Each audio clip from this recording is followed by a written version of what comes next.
Good morning. I'm Pastor James from Gupabal English Ministry, here with Quiet Time reading for February the 1st. We are reading from My Utmost for His Highest by Oswald Chambers, and today's reading is called The Call of God.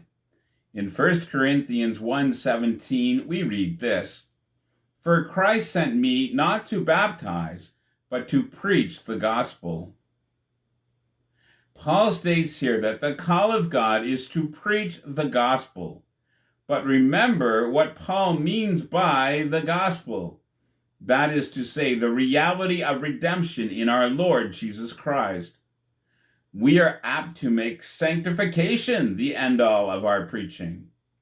Paul alludes to personal experience by way of illustration, never as the end of the matter.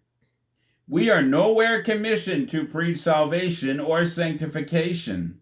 We are commissioned to lift up Jesus Christ. It is a travesty to say that Jesus Christ travailed in redemption to make me a saint. Jesus Christ travailed in redemption to redeem the whole world and place it unimpaired and rehabilitated before the throne of God. The fact that redemption can be experienced by us is an illustration of the power of the reality of redemption. But that is not the end of redemption.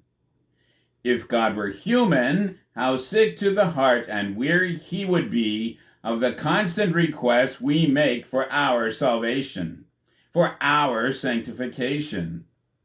We tax his energies from morning till night for things for ourselves, something for me to be delivered from.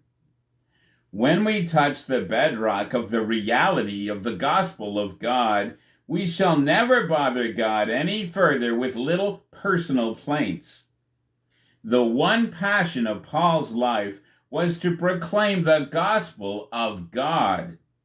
He welcomed heartbreaks, disillusionments, tribulation for one reason only, because these things kept him in unmoved devotion to the gospel of God. Thank you for listening. Please comment, like, and subscribe.